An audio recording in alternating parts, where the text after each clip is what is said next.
Ladies and gentlemen, welcome back to the TrueLife podcast. I hope everybody's having a beautiful day. I hope the sun is shining. I hope the birds are singing. I hope the wind is at your back. I have with me today a show that I think everyone is going to love. With me today is Julio Vincent Gambuto. He is a visionary thinker and the unflinching voice in the self-help and societal transformation space. His groundbreaking book, Please Unsubscribe, Thanks, How to Take Back Our Time, Attention, and Purpose in a World Designed to Bury Us in Bullshit, challenges the fabric of modern life with razor-sharp insight and disarming humor. However, beneath its humor lies a profound critique of the relentless pressures of contemporary life, calling readers to escape the cycles of automated behaviors, performative relationships, and empty values that drain true fulfillment. Born out of the societal shifts triggered by the pandemic, Please Unsubscribe Thanks is both a mirror and a blueprint. It reflects a world at the mercy of constant noise and distraction, but offers a map to reclaim personal agency. Drawing from his diverse career as a filmmaker, writer, and creative force behind essays that have captivated global audience, Julio's work is a clarion call to reassess what we truly value. His viral essay series, Prepare for the Ultimate Gaslighting, set the tone for his unapologetic stance against the push to return to normal, a normal that for many never really served them. A graduate of Harvard University and the USC School of Cinematic Arts, Julio brings a cinematic flair to his writing, crafting narratives that are as compelling as they are transformative. His explorations invite readers not just to consume ideas, but to embody a new way of living, one that champions freedom from the societal scripts that have long dictated our lives. Julio, thank you for being here today, my friend. How are you? Thanks for having me. That's the best description I've heard yet. So thanks, man. Yeah, I'm so well stoked, done, man. George. Things are looking up, man.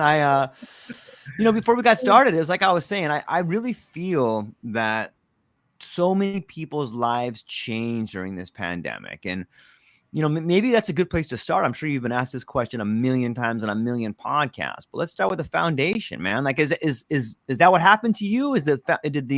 Did COVID fundamentally change the way in which you see the world? Fundamentally, I mean, it just shifted. I always say it's like it was a tectonic change. Like the plates beneath my life just boom shifted, and I personally haven't been the same. I think many of us haven't been the same in the best possible way, right? I think life before the pandemic was go, go, go, rush, rush, rush, treadmill, treadmill, treadmill, sort of being held up by this really, really strong commitment to like, I have to be the best. I have to be, the wealthiest. I have to be the prettiest. I have to be the skinniest. I have to, whatever that is for everybody. And for me, it was like, I've got to be successful. I've got to be successful. I've got to be successful.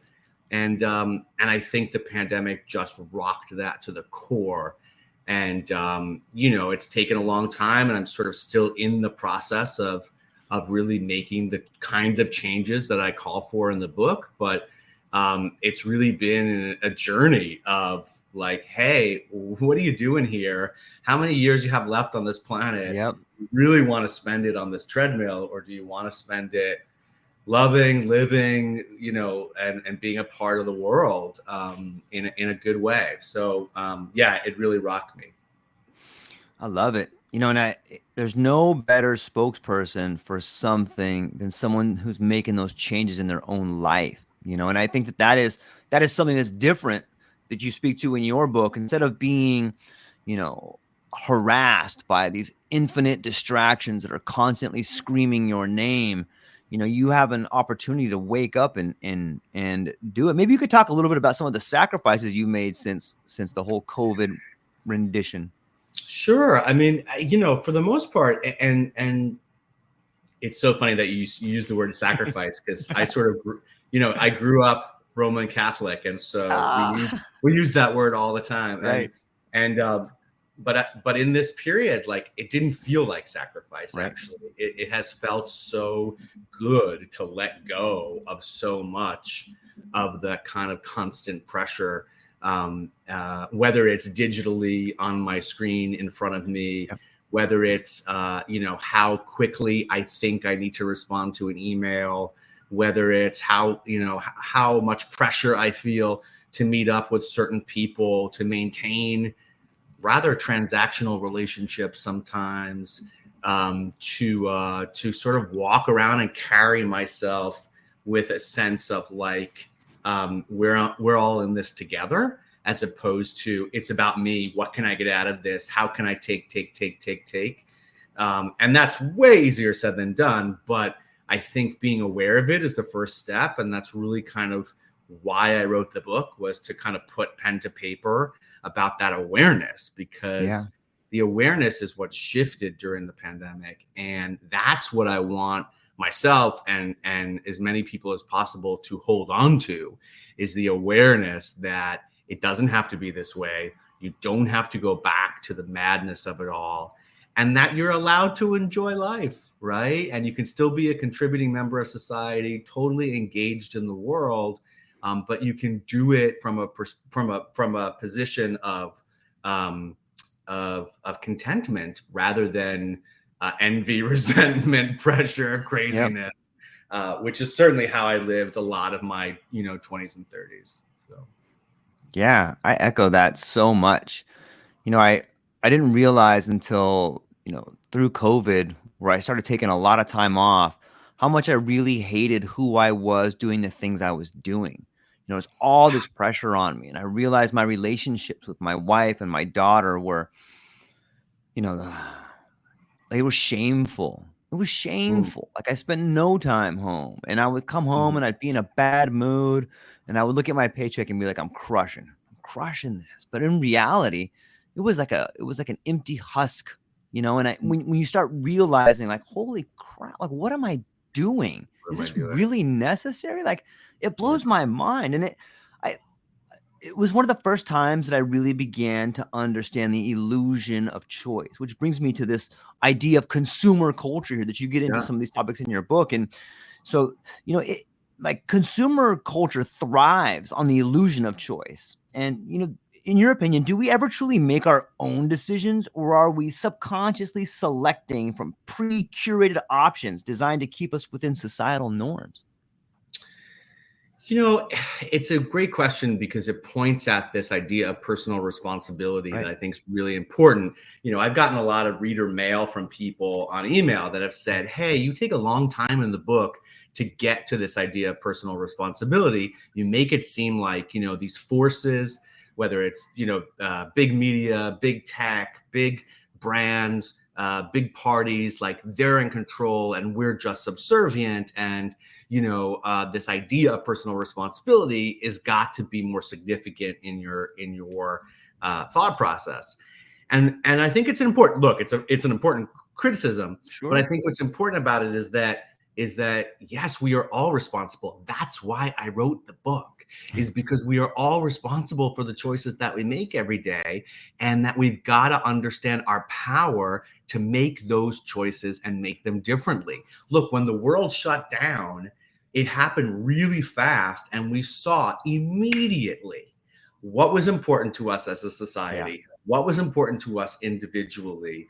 I'm not saying that, you don't have sort of prescribed options in front of you that sometimes you have to choose from, whether it be cereal or a life path or, whatever that is. I think it's impossible for those not to be constructed by society in some sort of way, right?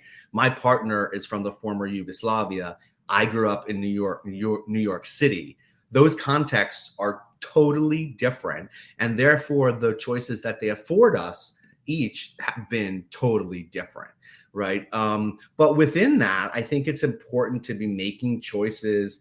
And we vote with our money. We speak up with our money. Our money is so important. Where we put our dollars is so important. And the idea that somehow, there's this great sketch on Saturday Night Live this weekend about Amazon. It was on the Weekend Update, and it was like an Amazon woman who works at Amazon who's completely overworked, and she's completely being exploited, and she's just like wired up because she hasn't slept in days. And at the end, they sort of explain basically how she's being abused, for lack of a better word. And then at the end, she asks Michael Che, like, are you going to stop shopping on Amazon? And he's like, I don't know about that, right? So we all know that these things are happening. We all know that where our money goes affects the world. We all know that, like, putting money into some of these companies and growing their coffers and making them richer and making them more powerful is not always serving us. But sometimes it's hard to make that decision because we've been convinced that convenience is important and speed is important, and how the idea that I can get anything at my house at the drop of a hat is important. So I want us to question those ideas, right? Yeah. Because it's not really about, am I subscribed to Amazon or am I not subscribed to Amazon? It's much deeper than that. It's like, how can we start to interrogate and question the belief underneath, which says, if I get it at my door in 24 hours, I feel like a king. But if I don't, I feel like shit, right? Like, that's the problem, right? That's where we have to start to question how we behave. It starts sort of down there, Yeah, I love that. It's so true. It makes me realize on some level that the revolution is bottom up. Each individual coming to terms with living a life that they want to live, instead of, maybe being it is about personal choice. You should make good choices every day. However, momentum seems to direct us. And for so many people who have been on this treadmill for so long, it's difficult to see the choices of poor patterns or the patterns of poor choice that you've been making on some level. And if you have kids and they're in school and you're living paycheck to paycheck, that pattern is something like that. Momentum is really hard to stop. It's difficult to do. That's really important, George, right? This is an entire conversation from a really privileged white guy, right? Totally. Like, I've gone to the best schools. But if it doesn't start in our circles, we are the ones who have the most access to power. We are the ones who have the most access to the agents of change, to be the agents of change. And so the less powerful you get in a society, the less access folks have to really be making those choices for themselves. And so I'm not saying that people are powerless. I'm just saying that it gets harder and harder and harder to step out of the momentum, the sort of lower you are on the socioeconomic scale, right? And the higher you are on that scale, even though, the costs are high, and sometimes even the financial costs are high, it is easier to step out of that momentum and to feel like you have nothing to lose, and to feel like you can speak up and speak out. And if to be frank, if like privileged white people don't do it, like it gets harder and harder and harder and harder for other people to do it. I don't want to say that we are responsible for everyone's happiness. That sounds crazy. I'm saying that, like, we have a position in the society where we're really kind of morally and ethically required to speak up and step out of the momentum, Yeah. It takes courage to speak truth to power, and I think that so many people on so many levels realize that they're kind of getting burned. They just don't, it takes a lot of courage to step back and be like, holy, I am getting wrecked here. Like, what am I doing? It reminds me of the old George Carlin, bit about, like, the last thing some of the people in positions of authority want is for you to sit around the kitchen table and express to all your family members how bad you're getting screwed. They don't want that. We don't need that. And like, I'm a, if, in case you haven't figured it out, right? Like a pretty far leftist, and my dad is a Trumper, right? And so, but we all sit at the kitchen table, and at some point, I try to make him realize, like, this is happening to both of us. Like, this is not really you guys on the left, or I mean, you guys on the right, us on the left. It's really more about, like, who's on top and who's on bottom, and the ability for us to actually realize that we have so much more in common than we think. My dad was a union guy, and Nice. I grew up making picket signs with him. So I have a really strong belief in the power of unions, because they really are the only way to amalgamate power among working people. So I think that I'm going to get it wrong, forgive me, but the statistic is something like, in the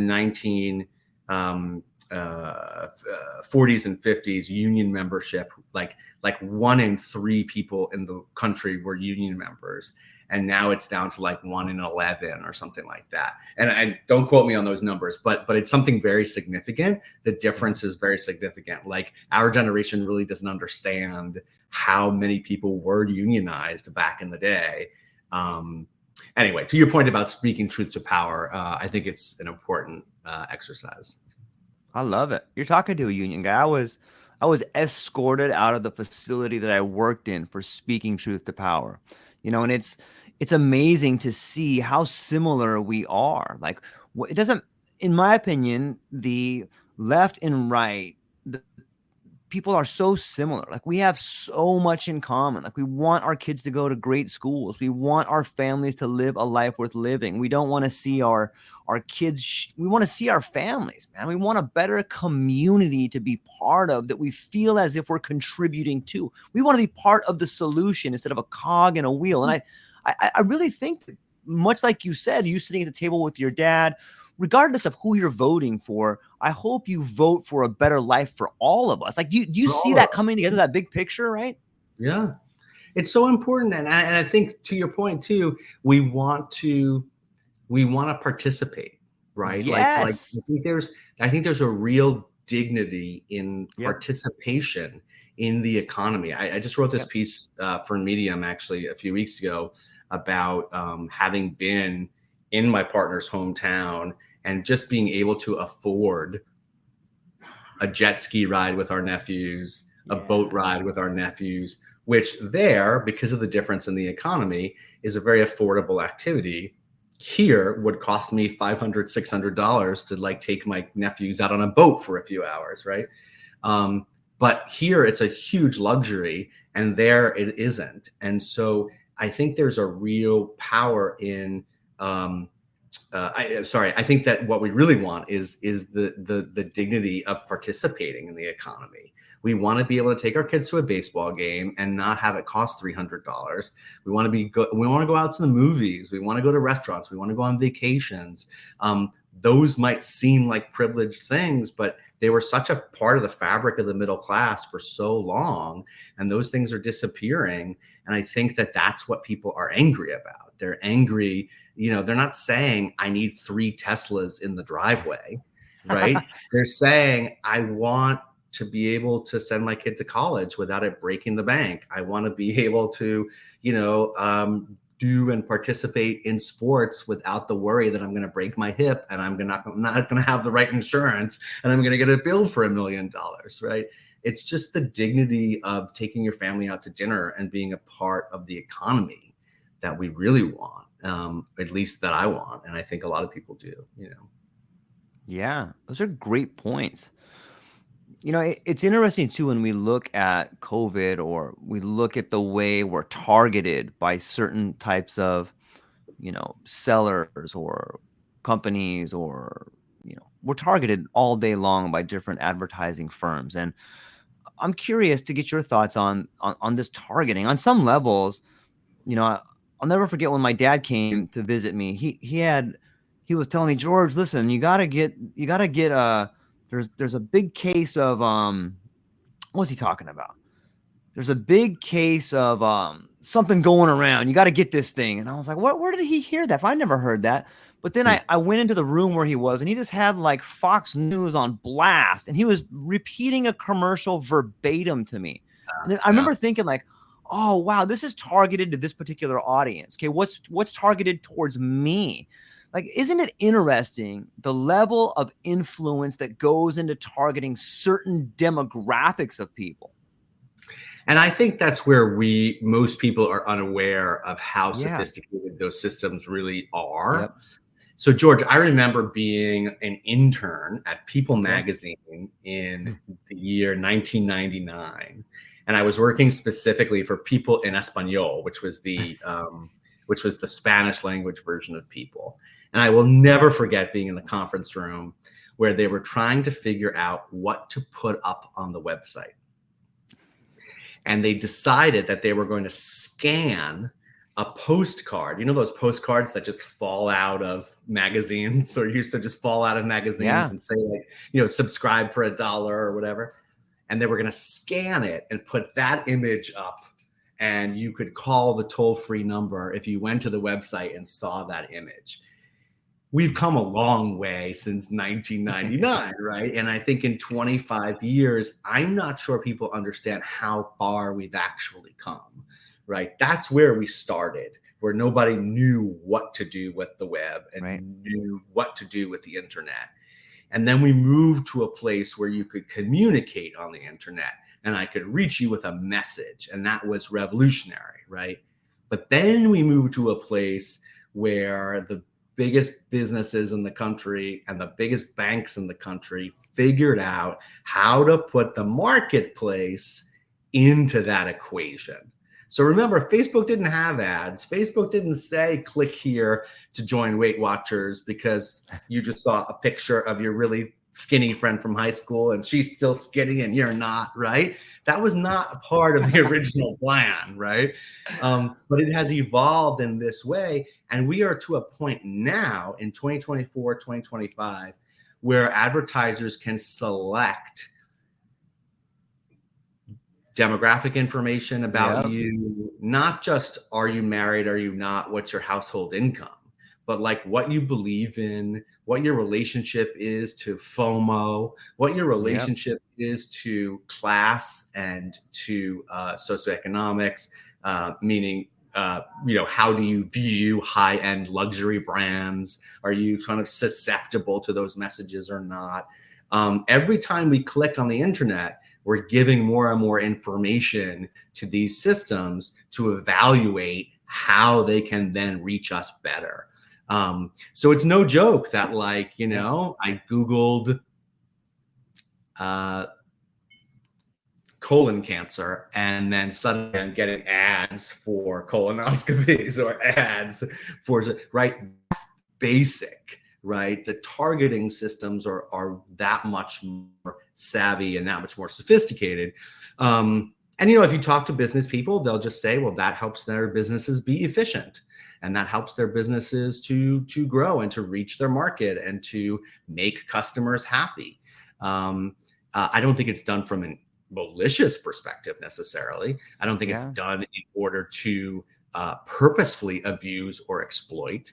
But what it does do is it gives your father that ad for that specific product, and he starts to believe that the world is just made up of that product and that worldview. And then I only get ads for the way that I feel about the world.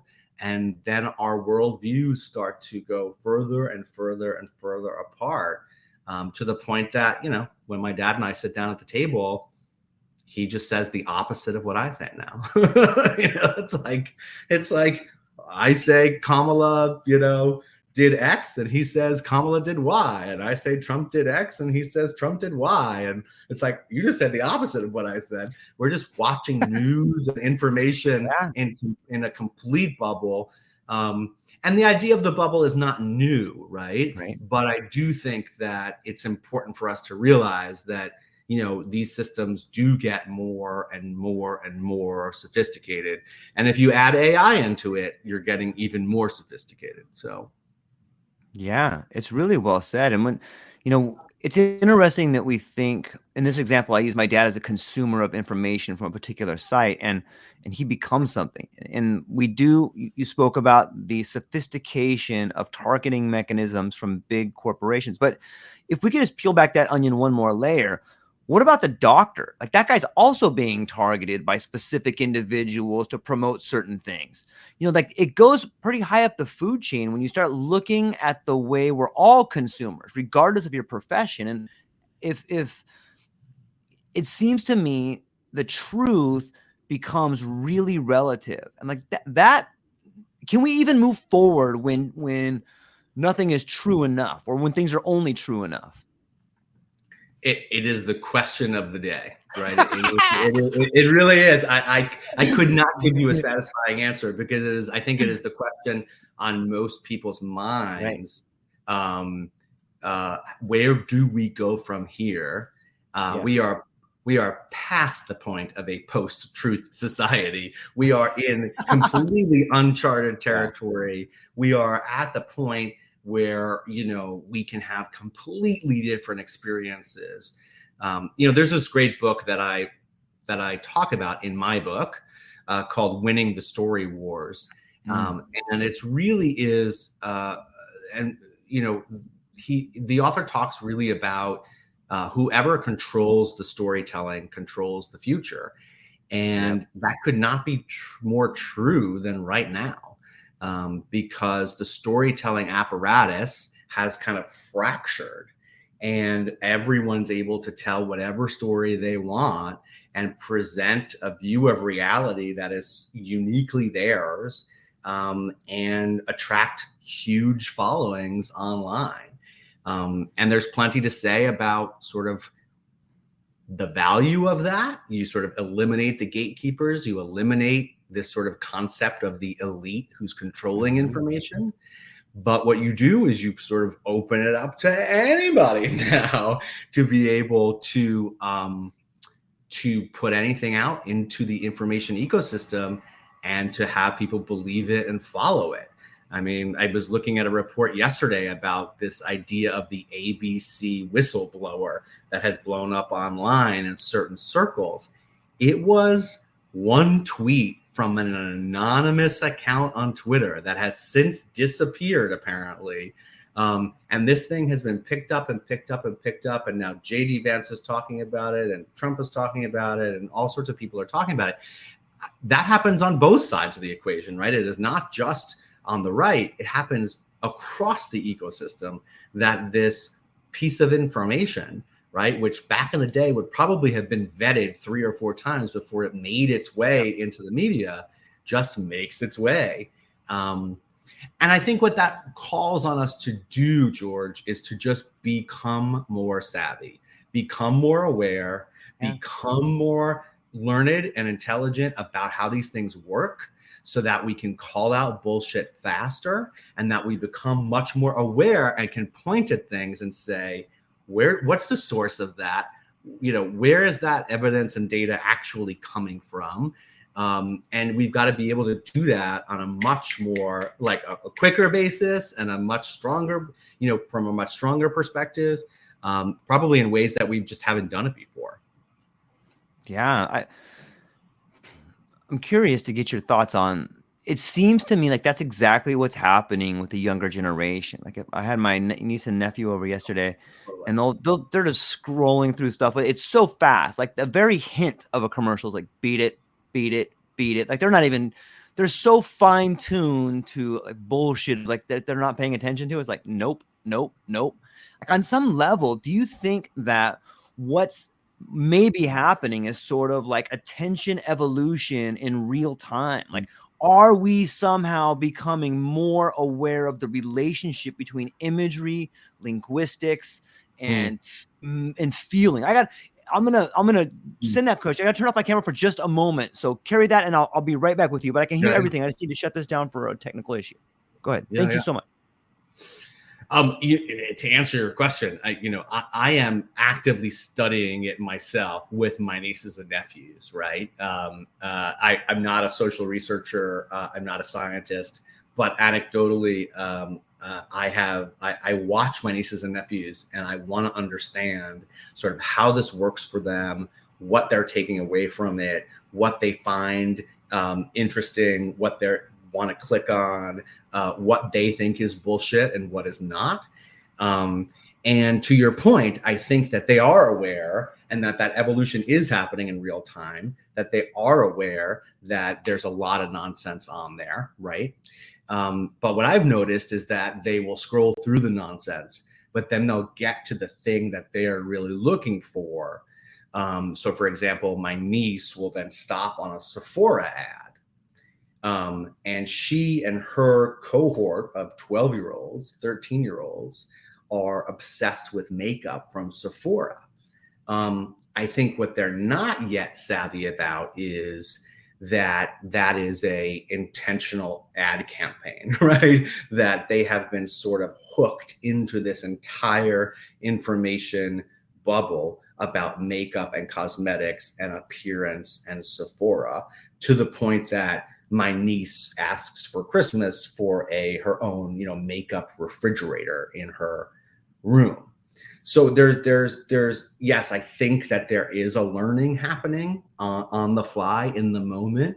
They are learning to sort of skip past the BS to get to the thing that they're looking for. But I'm not entirely sure yet that they're savvy enough, at least from the perspective of my world that I'm seeing. I don't know that they're savvy enough yet to realize, like, oh, Sephora has hooked me and all of my friends and all of their friends. And we are a generation of painted 12-year-olds because we've sort of, bit the bait. So I think that's the kind of savviness that we ought to be teaching our young people. Is, hey, have you questioned why you're getting so many Sephora ads? Have you questioned where that makeup comes from, how it's made, whether or not you need it in your life, whether or not you can be pretty without it? All of those things, I think, are still an important part of the conversation, for sure. Yeah, it's well said. I can't help but think about Marshall McLuhan. The medium is the message, and as I want to believe, and I think this harkens back to your quote about, hey, can these guys in the middle, can these white privileged guys do something more? Because if they can't do it, like on some level, who has the resources to do it? But it seems to me that building community and becoming real life mentors and models for the next generation will be much more powerful than the imagery that's on TV. I'm hopeful that what we're going to see is the majority of advertisement start looking a lot like cartoons, not physically cartoons, but the people will know the difference on some level. Like, okay, this is the man, this is the woman, this is the friend in the community that's doing something. Wow, look at them. They're a real perfect. And I guess that kind of brings us back to the idea of authenticity. And you're a filmmaker. You have a incredible knowledge about how people perceive information, and you do a great job at helping people see the world differently. But maybe we could shift gears and talk about authenticity. Might that be something that changes the worldview of people? I mean, I think the short answer is yes, and it has to be. I think, right. Right? I think that it just has to be a part of our future, right? We have to. I love the idea of mentorship and kinds of community bonds, those kinds of interpersonal bonds, really being all that much more important in the future, for the reason you're saying, right? Is so that I, as a young person, can sort of look at what I'm being fed on my screen, and then look at what I'm seeing in the real world, and identify something in the real world that I would prefer to engage in. And I think that's so important. I think the more empathetic we become, the more we have an ability to speak to our experience as humans and what's going on for us and what's happening in our lives. I think those are just tools that our generation, we've learned in our lives, but I'm not sure we understand how important that they will be to going forward and to modeling a certain humanity for our young people. It's so important. I mean, we have athletes in my family, which is very strange because I was not an athlete in the least bit. And a lot of people always expect me, who was like the nerd and, the young gay boy and the performer, the artist, right? Like they always expect me to sort of like I don't know, turn my nose at the fact that my nephews are athletes or something, or be disinterested. I think not even turn my nose, but be disinterested. And I'm really interested. And the reason is that they're getting a human experience. They're getting a human experience that's different than perhaps mine was as a child, but they're understanding dedication. They're understanding teamwork. They're understanding having to show up, right? They're understanding what it means to celebrate with people. They're understanding what it means to be disappointed with people. They're understanding relationships to their coaches that might be different than their relationship to their fathers or to their mothers or to their uncles or to their aunts. So any of those experiences that we can encourage our young people to be a part of are so important. Because it gets them into the community and it gets them that sense of mentorship, and it gets them this, not just off the screen and off their phones, but it just gets them into like the social fabric of the society, you know, which is not to be taken for granted anymore. Yeah. Sometimes I'm accused of being more Pollyanna than Cassandra. But I'm thankful. I'm really thankful to get to Me see. too. I feel you. I guess. Right? What? You kind of have to be. Like, you kind of have to be, because, and I hope more people are. I work a lot. I'm very fortunate. I talk to a lot of people in the psychedelic community, in the startup community, and in your book, I see echoes of this as well. And in the movies, and in going to festivals like you do, and going out and putting your best foot forward to help people see a better world. Like, I kind of see us on the cusp of like a new 60s on some level. When you look at the way in which, there's all this talk about AI getting rid of jobs, and there's all these people maybe no longer really participating at the level they did. There seems to be this generational divide. I can't help but see these echoes of a new movement happening. And like, that's time for celebration for me. That's returning to community. That's when the absurdity becomes so crazy. Like, okay, let's rally up here and start figuring things out. Do you see that same sort of resilience building and something big about to start happening? I want to believe that I want to believe that that's aligned with the political movements that are happening. Okay. But I've started to believe that our politics have been so infected that I'm not sure that it's aligned. Like, I'd love to believe that there are political leaders that can usher this forth. I don't know. I haven't sort of crystallized that yet for myself, right? But I do think it's happening socially, and I think that what we're pointing at as Generation Z, and they're this, they're that. That's what parents said about their kids in the 60s too, right? So that they are finding a new way to define community, and a new way to define sexuality, and a new way to define identity. It doesn't look like we think it should look like, but I think we would be foolish not to think that it is something that is developing, right? They're doing it with phones. They're doing it across digital networks. They're using technology differently because we simply didn't have it back in the day. But does it serve them or not serve them? I make the point in the book that, like, you've got to get out into the streets no matter what, even if you have organized digitally and you have sort of gained momentum digitally. At some point, you've got to make yourself known in the street. But if you think through that, the reason that you would get out into the street, at least for a large portion of the 20th century, is that you wanted media attention. Like, the reason you would go out is that you wanted the news cameras to focus on you so that you could be a top story on the news and people could understand what your message was. But if those messages are being communicated through the tech anyway, what is the value of getting out into the street? I every time I answer a question, I have three more that come to my brain. But it's to your point.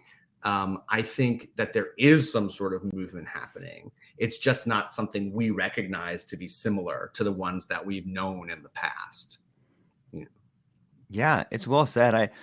When you think of popular movements, I think of iconic photos of dogs biting people, or just these incredible photos that say a million words in one photo. And after hearing your answer to that question, it seems to be like Well, I think, recycling. And go ahead. George, Yeah, I don't mean to interrupt, but I think you just please. answered it, right? Which is that I think you just helped me synthesize it as well. Yes. It's the biting of the dog. It's the biting of the dog, right? The biting of the Oh, dog. that's so good. Yes. No, but the biting of the dog is the physical moment of conflict and of confrontation Right. between sides. And so I guess the larger question then becomes, how important is it to have physical confrontation? I won't say conflict because that assumes I advocate for violence, which I don't. But like, what does the physical confrontation look like? There will never be a physical confrontation on digital. There will never be a physical confrontation if you are a screen away. So what is the power or significance of being in the street so that there is a physical conflict evidence to people? I guess that's the answer, right? Or one of them, which is that it's important for people to see the physical confrontation in some way, the biting of the dog, right? Yeah. That's awesome, man. That's a I catchy don't know. I'm title, just The thinking Biting out of the loud with you Dog. because I'm now comfortable with you on your Yeah. podcast. I love it. Thank you for being comfortable on the podcast. It's true. It's the felt presence of the other. When you're in the midst of other people, you become part of that situation, unlike sitting far away from somebody. It's that real felt presence of the other that has the momentum to change things, I think. Well, I always think through these things in terms of the gay rights movement. I mean, as a gay man, it's hard for me not to, but that's the lens that I see a lot of this through. And I think to like pride parades that I've been to, where there are people actively picketing, right, and actively protesting, and they are carrying signs that say god awful things in the name of Jesus, but they're right there, sort of. Wanting their message to be out there and wanting their perspective known. And I'm just trying to think if I've ever sort of witnessed a moment where people actually sort of are able to come together. And I think ultimately it's probably not happening in the street where people are like, oh, I saw your signs, I'm going to hug you now. Right.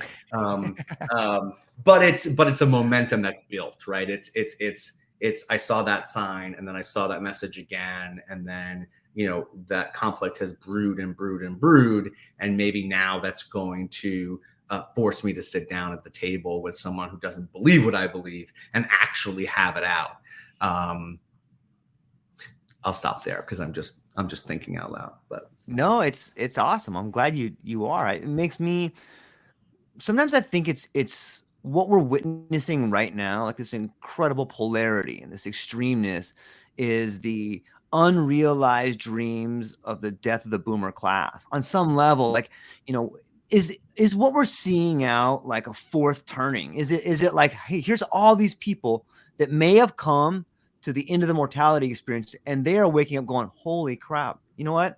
I failed to live a life worth living. My kids don't like me. I have a little bit of money in the bank. I thought, commerce has told me forever that I'm going to live out these last years is going to be awesome. I'm in the hospital. I have cancer. My life is not as fulfilling as I was told. And you're seeing this like death throes of a generation. Do you think that plays a factor in the polarity and the chaos that we're seeing?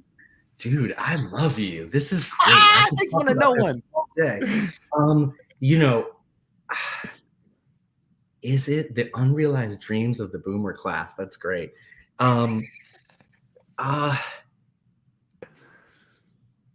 Yeah, I hesitate to give an answer because I don't want to sound like I'm giving the answer, right? Yeah. I mean, I think part of it is that, right? It's like you're sort of witnessing a generation of people who did stuff, who were shut down, who were then forced to sort of make sure that they went into corporate America and made some money. Now have made the money. Now are fighting over the house and who gets it, and struggling to pay for senior care, and are wondering, was it all worth it? I can't speak for them, and it would be foolish of me to try to, but I definitely see it from my own perspective. Again, just because I'm comfortable here right now at on your podcast. But I'm coming off of a year of chemo. I'm coming off of a year of cancer. I have been battling colon cancer since last January, so less than a year. But and it's been horrible. And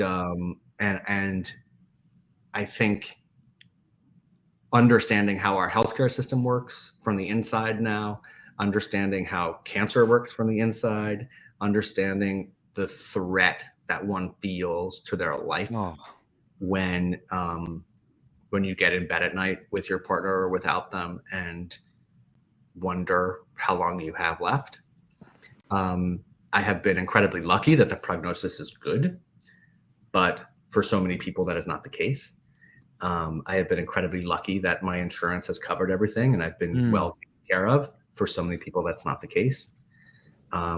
So what I'm trying to communicate is ultimately when your life is threatened, you realize that this concept that you're going to live to 90 and somehow like it's all going to be perfect is a complete illusion, right? It is the idea that somehow, you know, life is about my 401k is nonsense. And it doesn't mean that money's not important. And it doesn't mean that you can't have, it doesn't mean that the more money you have, the more freedom you have, or the more ability you have to experience things. But I think we have convinced ourselves that it's the only thing that matters in this country. And I think that that could not be further from the truth. So when you talk about a life worth living and a life full of meaning, you know, what I hear is like, there's 3 or 5 things I really want to do in this world, and I've only done 1 or 2 of them. So let's get going, because the idea that I have 15 more years is an illusion, right? Julio, thank you for being candid. I love you, man. And I'm sending all my light and love your way to be healthy and happy. And I know everyone listening to is like, I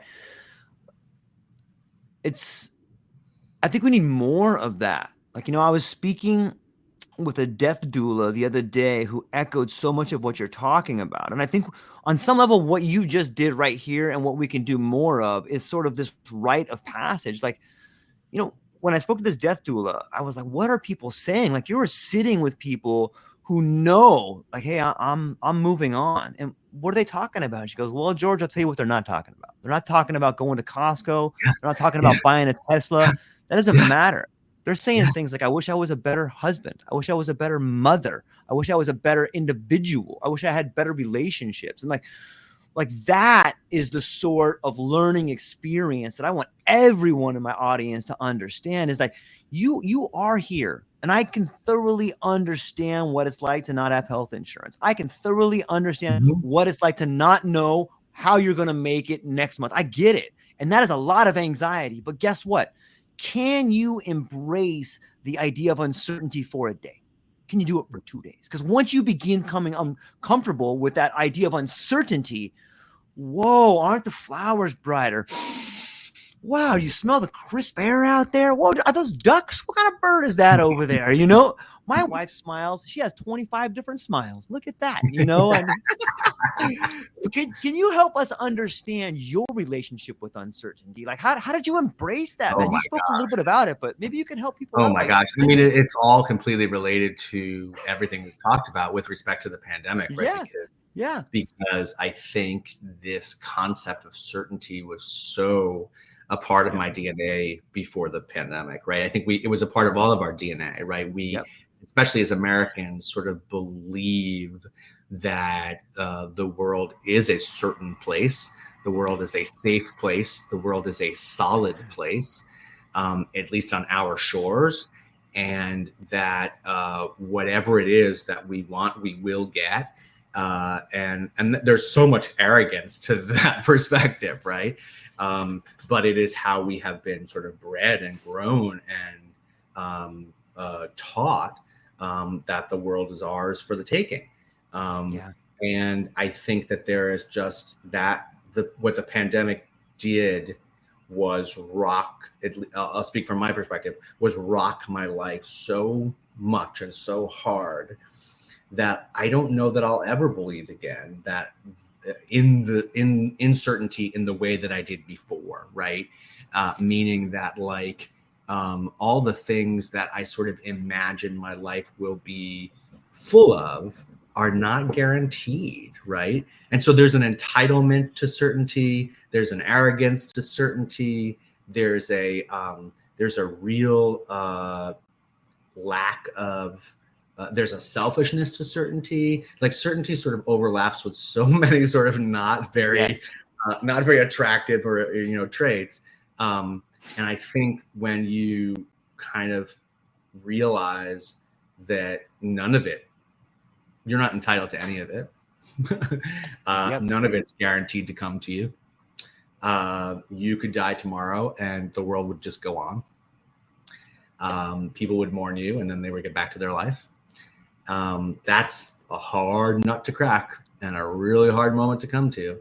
But if there are experiences in your life that show you that, I think what you then are freed of a little bit is, at least one would hope, you're freed a little bit of the arrogance, the entitlement, the selfishness, whatever that might be. Hopefully you are, because then you can go forward and start to think about things a little bit differently. Oliver Berkman has a great book called 4,000 Weeks. And Oliver, just by happenstance, has become a friend and has been a great supporter of my book. But Oliver's book, 4,000 Weeks, I mean, he numbers them, right? He's like, you've got, if you live, he says, if you live till 80, you get 4,000 weeks on this planet. What do you want to do with it? How do you want to show up? Who do you want to be in the world? And for some people, that means I want to go to Antarctica. But for other people, it means I want better relationships with my kids. And I want better relationships with the people around me. And, to your point earlier about sort of what you were missing out on, my brother-in-law used to commute before the pandemic 1 hour and 45 minutes every day for work. That's like, 2, 4, 5, about 20 hours a week. Never went to a lacrosse game, never went to a soccer game, wasn't at dinner with his family. It was just sort of what was normal and what we all considered to be normal. And after the pandemic, he works from home and he's like, volunteering for the soccer team and the football team. And he's like, I'm not going back, man. Like, I'm not, you will have to drag me back to Manhattan 5 days a week because there's no way I'm going to do that again. I've been awakened for, to use a little bit of a woo-woo word, right? I've been awakened to the fact that that's not what I want to talk about on my deathbed, right? That's not the position I want to be in on my deathbed. I don't want to look out and say my sons hate me because I was never at a sports game, right?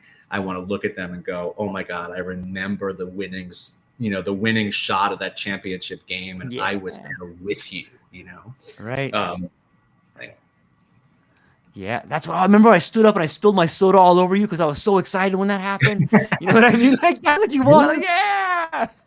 Yeah, absolutely. And again, you could listen to this conversation and say, it's two privileged guys talking about this, right? But I think that's probably why we need the economic changes that we need. Right. It's why we need our system to be structured differently so that people don't have to choose between the life moments that will give them the fondest memories and and then I have to be, working double time because I don't have the right insurance or I don't have the right, I don't have enough money to afford the soccer uniform. Why do we stand for a system that makes us choose between affording life and having to work hard in order to afford it, and then the actual things that make life worth living? It's not always that black and white, and I realize that, but I think our system very often forces us into these terrible choices. And we wound up making them because we love our kids and we want to buy the soccer uniform, right? And we want to go work double time in order to make sure that they can go to the dentist and get braces, right? But that doesn't always afford us the memory making, right? Or the real good stuff, you know? Yeah. Yeah.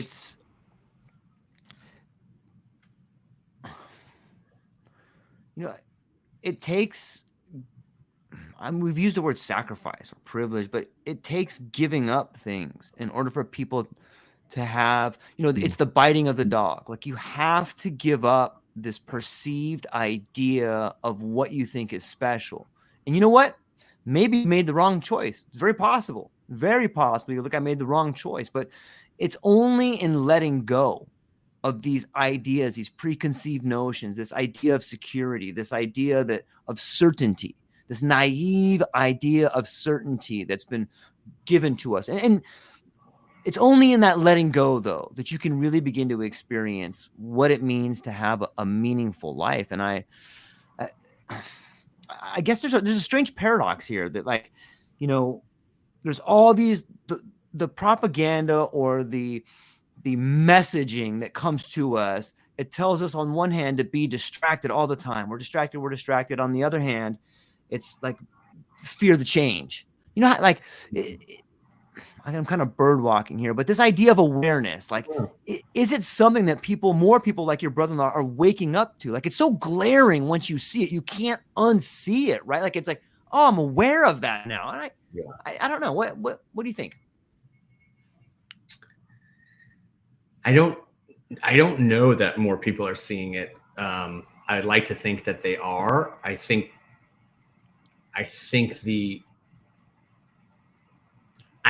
the drive to go back to normal was so intense. I think the need to go back to normal was so intense. The pandemic went on for so long. And the reason I keep bringing up the pandemic is I think it was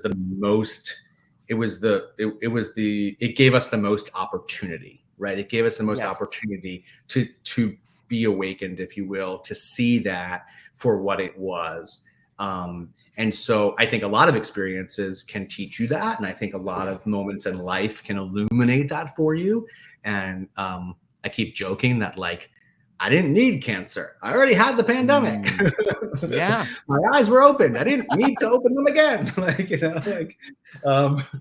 think a lot of experiences can do that. But the pandemic was one that was particularly intense for a lot of people. And it was collective, right? It was something that we all went through together.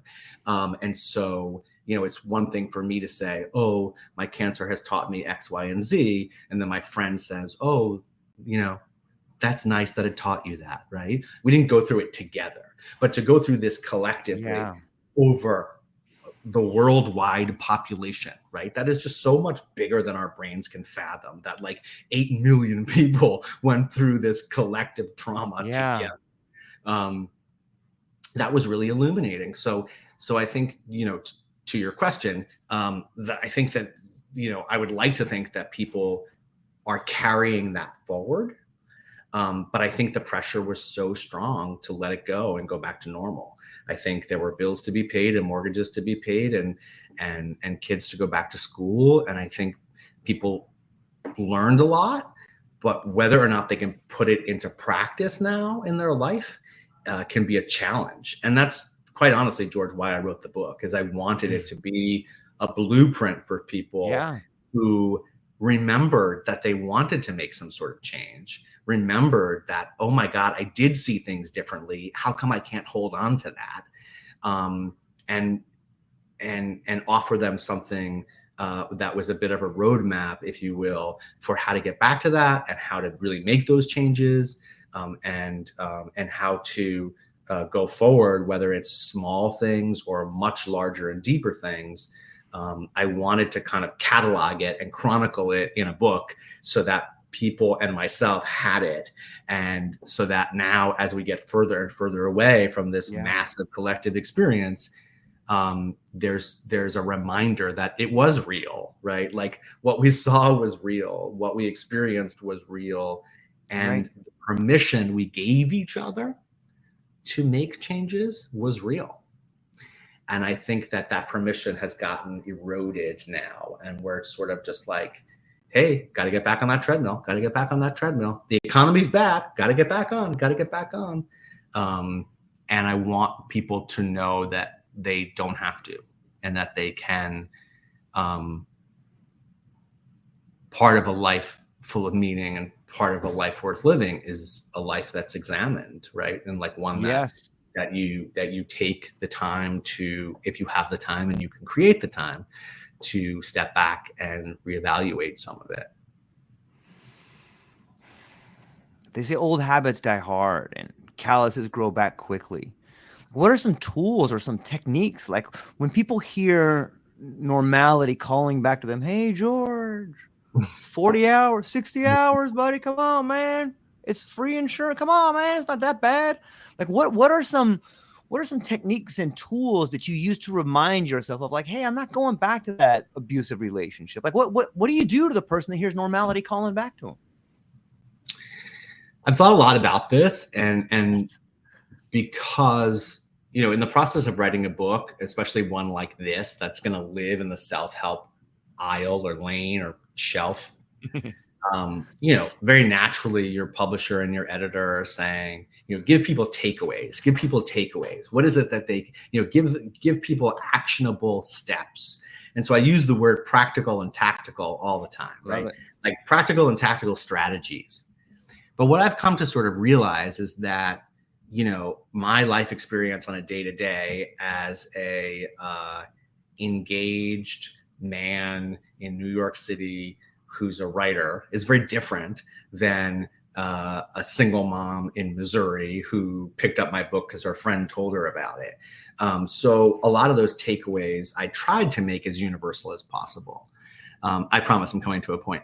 But what is more important, I think, is to ask yourself some questions, right? When you feel normality or normalcy calling back to you, and you feel the treadmill calling back to you, and you feel yourself on autopilot or pressured to get back to autopilot, I encourage people to think through some questions. How do I slow this down? How do I put limits back in? And how do I humanize this moment? And those are three things that I encourage people, because I think those are the principles behind my book. And those are the principles that is what has changed the most in 20 years. We have sped it all up. We have removed all of the limits, and we've dehumanized it all. So in order to counter that and to extend the awareness and to live more in the lessons and less in the treadmill, ask yourself, how can I slow this down? How can I put limits back in? And how can I rehumanize or bring more humanity to this? And that can be anything from, you know, my kid behaving badly, to pressure to go back to the office 5 days a week, to, you know, what aisle should I check out at the grocery store? Those are the things that have been changed on us and in front of us and in our system. And our power is going to come back more and more and more, little by little by little by little, if we can slow down, put limits in, and rehumanize the experience. That's really well said. The idea, just how far we've been dehumanized to see ourselves as numbers, to see ourselves as an algorithm on some level, and to see the way in which lots of money is being put in to familiarize ourselves with, you know, if you just look at the metaphors that have changed throughout the years, like they've become increasingly mechanistic. You know, it's like, whoa, look at this weird sort of twist of language here. Like we're all cogs in a wheel, or like, you know, there's so many metaphors you can, if you pull back the onion a little bit, you're like, wow, it's interesting to think about from that example. I love watching advertising and billboards. I'm like, who wrote that? Yeah, me too. Like, what do you have to believe about humanity in order to write that and put that on a billboard? Yep. Or, you know, I look at messages everywhere. I'm so attuned to them now, and always have been, which is why I think this has always been interesting to me. But I'm always just like, what possesses someone to write that? You know, it's like, you've really got to like look at the world differently to communicate a message like that. But Yeah. yeah, you know, I always use the example of the grocery store, because we have in our family no robot rule, right? Like, I don't Love it. use we don't go to the self checkout where you get to do it yourself, like it's fucking Korean barbecue, right? It's like, I'm not doing that. Like, I'm not doing it. And it isn't because like I'm lazy or I feel someone should do it for me or blah blah blah. It's because like that is the social fabric, right? Like the hello to the person scanning the fucking grocery, that is the social fabric. And the hello to the person holding the door at the church, or the person who is the crossing guard, or who is the toll taker, or who, like, those are the things that are vanishing. And so when we think about the social fabric fraying, it's because all those little places where the society was held together are disappearing. So why are we doing it to ourselves? Like, I'm not going to use the robot. I'm going to stand there and say, hi, Emil, how are you? You know? Yeah. And like, Emil might think I'm crazy for saying his name, but like, you know what? Too bad. Like, hello, how are you? Let's both get on with our days, right? I don't have to have an extensive conversation, but that's where the social fabric is. I think about it. I was raised on Staten Island in New York. And as a kid, whenever you entered the island, there was a line of toll takers, right? And like, you just went and you pulled up and you gave them, at the time, your $4. Now it's like $20 or something. But and all that went away, and now it's just this like metal barrier with cameras that takes your toll off of your Easy Pass, and or like screenshots your license plate, and that's it. I'm not saying I love toll takers, but I am saying that was part of the social fabric, right? Pulled up, you said, hey, how are you? 50% of those people could not give a shit that you were there. They were on their radio. They were ignoring you anyway. But 50% said, hello, how are you? And then we got on with our day. And so by the end of the day, even if you didn't have a long conversation with people, you had greeted the person at the grocery store. You had said hello to the toll taker. You had been, you said thank you for someone holding the door for you at the pet store. Whatever that is, at the end of the day, you interacted with 10 people.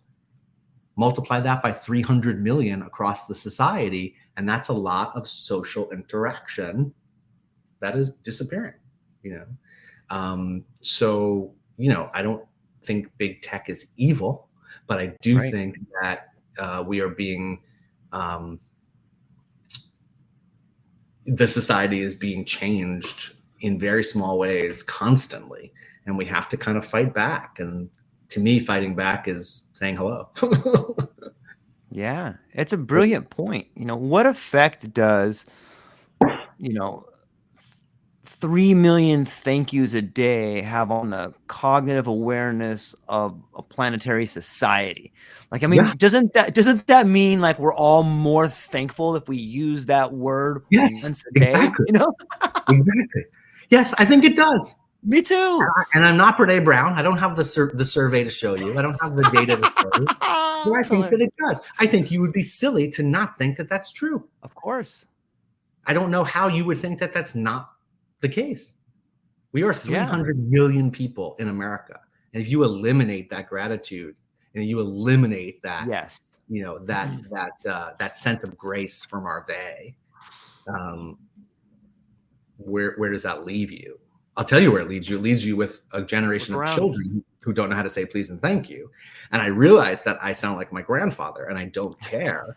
But like, I look at my nieces and nephews and I realize, like, why am I having to teach, like, say please, say thank you? It's not that they're rude kids.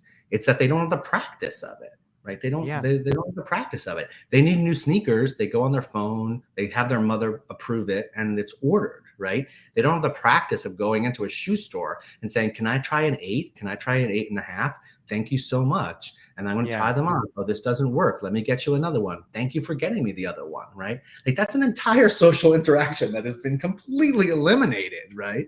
Yeah. And so it isn't that they're spoiled or they're bratty or they're terrible people. They're not. They're kids. They're beautiful, but they don't have the practice of being in the society, constantly interacting. And I think that the flip side of that is true too. Not only is it please and thank you, but then we kind of also rob our kids of the ability to resolve conflict and to mediate disagreement and argument. If you're not out in the society every day solving problems, those problems get harder and harder and harder to solve. Again, I don't have the social data to show it to you, but I can't imagine that that's not true across 300 million people and then 8 billion people across the world, right? If we're not in the practice of solving problems, small problems every day, whether that's you rang that up at the wrong price, can you correct that? Or you took my parking spot, or you sat in my seat, that's my seat. Those things can scale up in very large ways, I think, across the society. And we're not giving our kids the opportunity to learn how to mitigate conflict or de-escalate conflict or solve problems, you know? Yeah. That's me on my high horse, George. There you go. I love it. Yeah, it's interesting. My daughter and I a while back were at like a local convenience store, and we went in there and there was nobody working registers. So like they really I used to go to this corner store all the time, and they really, really wanted people to use their machines. They really wanted to. So they cut all their staff, and they had like one person that was just like mediating between the machines. And I was buying my wife some champagne, and I was there with my daughter. We were checking stuff out, and it's like, you have to have somebody come over here and like, put in their code or whatever, because it was 21 and over. And like my daughter already knows I have a huge problem with these machines. There was like this huge line of people. It was so inefficient, and they were trying to do it on purpose to make people like use these machines. Dang it. Yeah. And the lady came over and she's like, "Excuse me, sir, your daughter's not allowed to touch that bottle." And like I took the bottle and I'm like, "This bottle?" And my daughter touched it, and I'm like, "She can't. She just did. What should we do?" Like, what should we do? She just touched it. And like you can see everybody. I'm like, I hate these machines. Like, I'm talking to you now. You're a brilliant person. Like, we wouldn't even be having this problem with these machines. The whole crowd behind me was like, yeah, these machines suck. It's so crazy, man. But you know what? I think that it's a Trojan horse. And maybe I'm being way too Pollyanna here, but why can't those machines pay an income tax? Maybe they could be independent contractors. And maybe we should be taxing all those machines every transaction, and like everyone would be better off. 1099. That would be so amazing, right? But you bring up a brilliant point about labor and tax structures and who's doing the work in the society. And the point is, this is all changing fast, and it's all going to change even faster.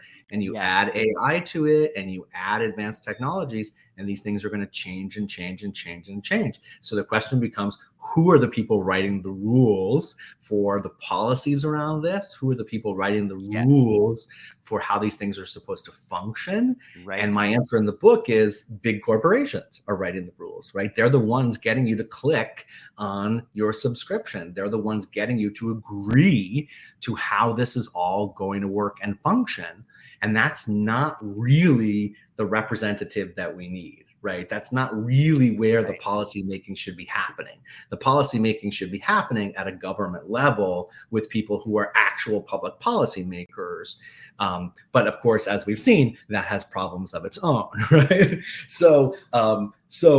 But your point being, like, it's changing fast, and I'm not sure everyone's thrilled about it, because everybody behind you in line is saying, we hate these machines. Yeah. I that's why I think the message in your book will resonate with so many people. It's It is changing. And maybe COVID was enough. Maybe there was enough people that became aware that it was a tipping point, as Malcolm Gladwell would say. Maybe it was a tipping point. Maybe the people that had enough is enough to break the center. And like, okay, fine. We're all going to step aside. Now what are you going to do? We're going to force people to make rules. And you can see it here in the Bay Area. Like, people are desperately trying to get people to come back to work. Like, everybody's got to come back. Come back or else. And they've moved like these threatening statements, like, come back really or weird. else. Yeah. Oh, same thing in New York. It's like, or else. Like, or else. Yes. Like, what? Or else You're going to hire me and I'm going to go get another job. Like, what's the problem here? Like, it's more complicated than that. I realize. I know it is. But it is very strange to hear people, mostly who are like high executives who commute about a block and a half to go to work, or don't even come in 5 days a week, to be telling people who live 2 hours away in Pennsylvania, New Jersey, and Connecticut, you've got to be here every morning at 9 o'clock for 5 days a week. Yeah. Do you see an exodus of talent happening when people are given this sort of ultimatum? Do you see the talent going, okay, I'll just go over here. I didn't really like that anyway. Do you see the talent moving away from these sort of authoritarian rules? I don't know, because I feel like I'm not in the corporate space enough to understand the day-to-day of what this has been.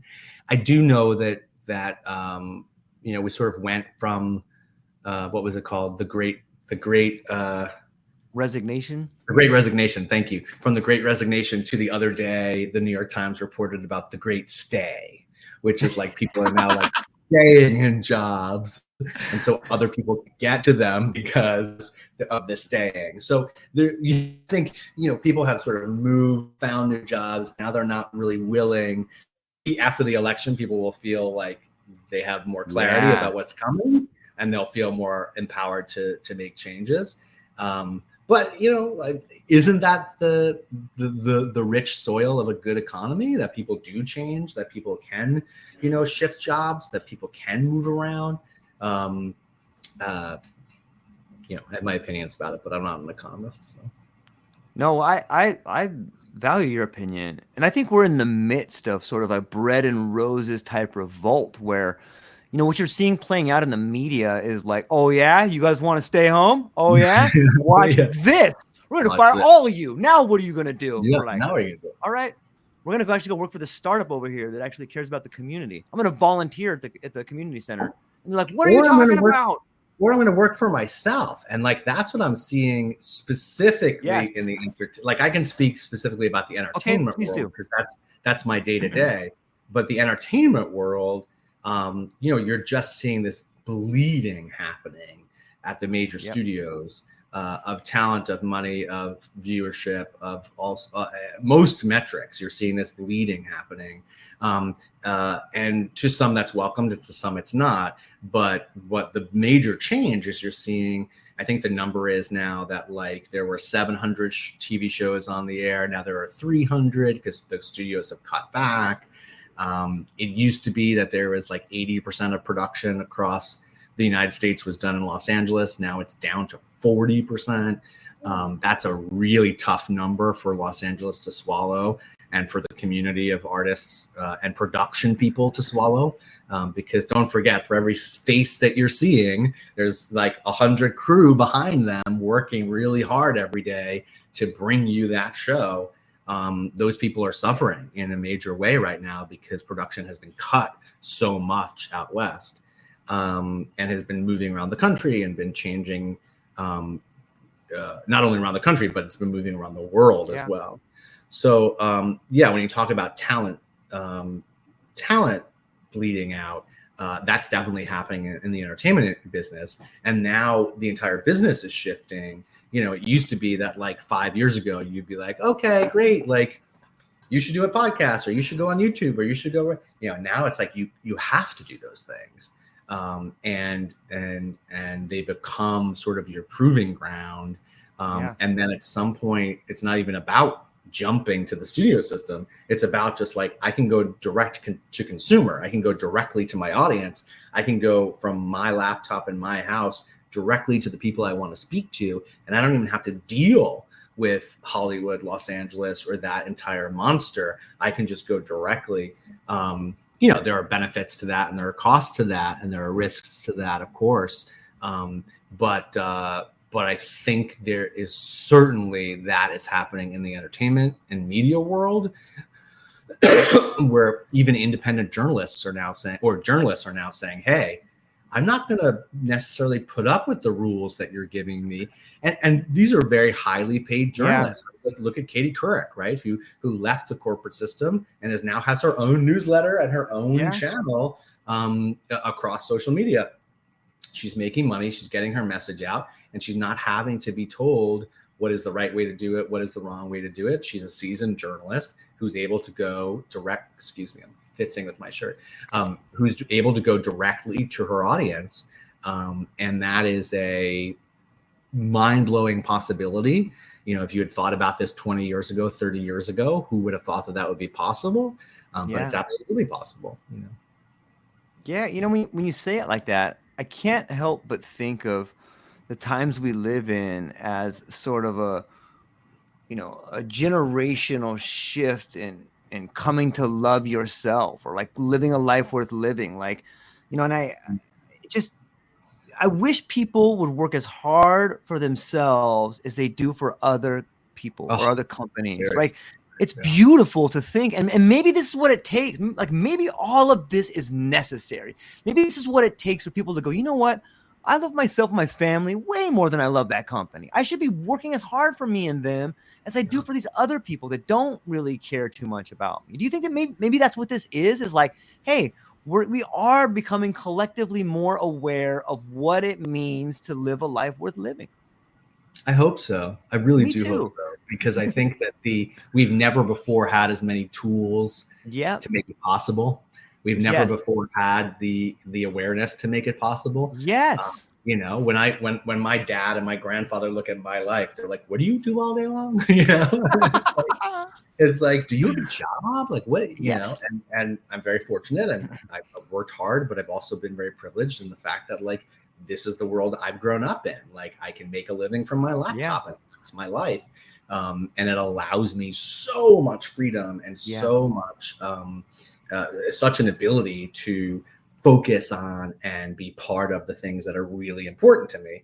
And that's just not been the case for so many generations of people. But I do think that that's what's happening. Absolutely. I mean, that there is this, I just hope it's happening more, right? I hope more and more people are realizing you can work for yourself. You can make a living by yourself. You can go out there and start anything you want in this country. It's an incredible place. For all of the criticisms that I offer in the book to our system is still producing incredible wealth for an incredible amount of people. And, I don't say that because it's about the money. I say it because it's about the opportunities, to say, you know what, I've made enough money this month to give myself 3 days off, or I've made enough, I've created enough flexibility in my calendar that on Tuesday and Thursday mornings, I can go watch my daughter's dance recital, or whatever that might be for you. The goal, at least from my perspective, has always been flexibility, in order to focus on the things that I love. And I think that is more and more an opportunity for people.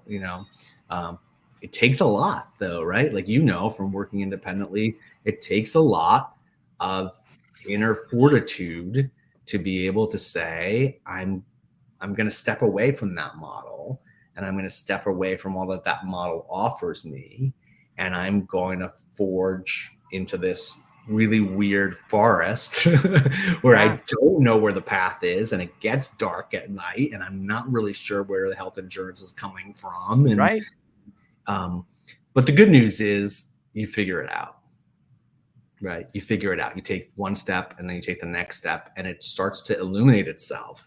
And then you get so far into that forest and so comfortable in that forest and so happy that you get to swing from the trees sometimes that you're like, oh, you know what? I'm glad I left that. I'm glad I sort of found that inner strength to be able to walk away from that model. Again, easier said than done. Again, easy for me to say and harder for other people to do. But I think we've never before had as much opportunity either.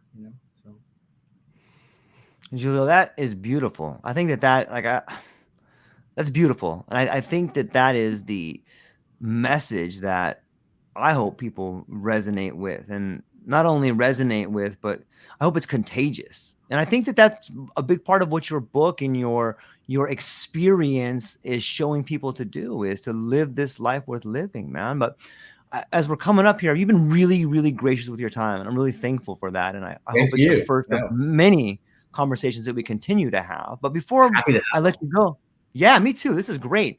Where can people find you? What do you have coming up, and what are you excited about? Sure, thanks. So most of my world centers at my website, juliovincent.com, Julio like Julio, but Julio, Julio Vincent.com. Yeah, I have a short film that just came out at Out on Film in Atlanta, which was very well received, and that was exciting. So that'll be up on my website soon. And then I have a new book that I'm working on now, and doing some writing about the experience of the last year. So I do a lot of writing on Medium. And yeah, so check out juliovincent.com for sure. I'm on social media twice a week. I keep it in my calendar. It's very sort of limited, but I do it because I think it's an important way to reach people that I don't know. Yeah. Yeah, mostly I'm sort of excited to just be having these conversations. I'm going to be speaking at South by Southwest in March. I think that's public tomorrow. Yeah, and I'm excited about that. Really excited about that. I was supposed to speak last year and I got sick. And so they were very gracious and extended the invitation for this year. So yeah, I get to sort of take to the stage at South by Southwest. So I'm excited about that. And I welcome these kinds of conversations. And I think we're all still feeling our way through the last 5 years.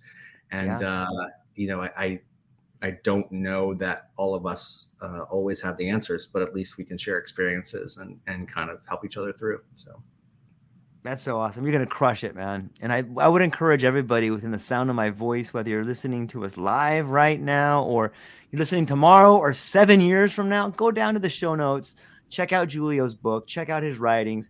I think they're inspiring. And I think that if you read them, then you will sort of see the torch that can help you find your way through the dark forest at times and swing from the vines. I'm really thankful for it. And Julio, hang on briefly afterwards, but to everybody else within the sound of my voice, I hope you have a beautiful day. It's going to be amazing. If you have the courage to change your life, do it. We love you. That's all we got. Aloha.